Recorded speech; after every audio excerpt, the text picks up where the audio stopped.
Hello darlings, இந்த வீடியோவில் நான் உங்கள்கிட்ட என்ன ஷேர் பண்ண போகிறேன்னா, ஒரு ஹார்ட்டிகல்ச்சர் கிராஜுவேட் ஆனதுக்கப்புறம் நான் எப்படி ஒரு என்டர்ப்ரனராக மாறினேன். ஸோ நான் வந்து நிறைய ட்ரைனிங்ஸ் அட்டென்ட் பண்ணிகிட்டு இருந்தேன். அதுலேருந்து ஒரு ட்ரைனிங் அட்டென்ட் பண்ணேன், வேல்யூ ஆடட் ப்ராடக்ட்ஸ் அப்படின்னு. அதுலேருந்து நான் கற்றுக்கிட்ட ஒரு ஸ்கில் தான் இது ஃபிஷ் பிக்கல். ஸோ நான் என்னோடய ப்ராண்ட் வந்து ராஜ் பிக்கல்ஸ் அப்படின்னு நான் செலக்ட் பண்ணியிருந்தேன். அதில் நம்ம வேரியஸ் டைப்ஸ் ஆஃப் ஃபிஷ்ஷஸ் வந்து ஆட் பண்ணியிருந்தோம். லைக் தாரணி, அப்புறம் ப்ரான்னு, அப்புறம் டூனா, இந்த மாதிரி நிறைய ஃபிஷ் பிக்கல்ஸ் வந்து ஆட் பண்ணியிருந்தோம். ஒரு எக்ஸிபிஷன் ஆர்கனைஸ் பண்ணுறாங்கன்னு சொன்னாங்க. ஸோ அதனால வந்து என்னை வந்து ஒரு ஸ்டால் போடுறீங்களான்னு கேட்டாங்க.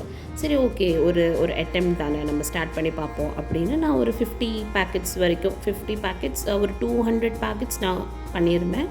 ஃபஸ்ட் டே வந்து நான் ஒரு 50 பேக்கெட்ஸ் தான் எடுத்துகிட்டு போயிருந்தேன். பிகாஸ் இது வந்து ஒரு 3 days எக்ஸிபிஷன்.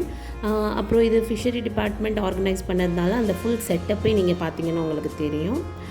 இது வந்து தான் எங்களோட ஸ்டால். இது எப்படின்னு பாருங்கள். லைக் அந்த எக்ஸிபிஷன் அந்த ரூம்குள்ளே ஒரு பார்ட் மட்டும் ஆர்கனைஸ் பண்ணாங்க.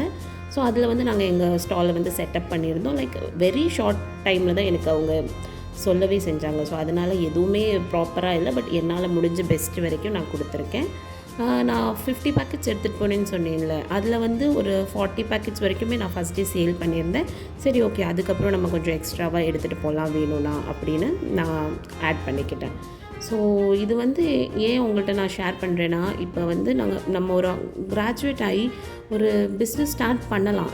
நம்ம யோசிச்சுட்டே இருந்தால் அது வந்து எப்போவுமே நம்மளால் ஸ்டார்ட் பண்ண முடியாது. ஸோ அந்த ஸ்டார்டிங் பாயிண்ட்டை மட்டும் நீங்கள் கொஞ்சம் ஃபோக்கஸ் பண்ணிங்கனாலே அப்புறம் தானாக எல்லாமே போயிட்டுருக்கோம்.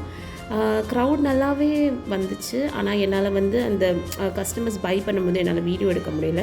ஏன்னா நான் சிங்கிள் ஹேண்டடாக ஹேண்டில் பண்ணிகிட்ருந்தேன். அதனால தான் என்னால் அந்த கிளிப் மட்டும் ஆட் பண்ண முடியல இதில். பட் நீங்கள் அந்த கலர்ஸ், ஃப்ளேவர்ஸ் எல்லாம் பார்த்தீங்கன்னா தெரியும். நாங்கள் வந்து கொஞ்சம் டேஸ்ட் பண்ண கொடுத்துட்டு தான், அவங்க டேஸ்ட் பண்ணதுக்கப்புறம் தான் அவங்க வாங்கவே செஞ்சாங்க. ஓகே, டேஸ்ட் நல்லாயிருக்கு அப்படின்னு சொல்லிட்டு. ஸோ இது வந்து எனக்கு தெரிஞ்சு ஒரு கிராஜுவேட் ஆகி ஒரு நல்லாவே ஒரு எக்ஸ்பீரியன்ஸ் தான் எனக்கு. இனிமேல் வேணும்னா நீங்களும் ஸ்டார்ட் பண்ணி பாருங்கள். அப்புறம் இந்த ஃபிஷ் வந்து உயிரோடு இருக்கா இல்லையான்னு கமெண்டில் சொல்லுங்கள். தேங்க்யூ.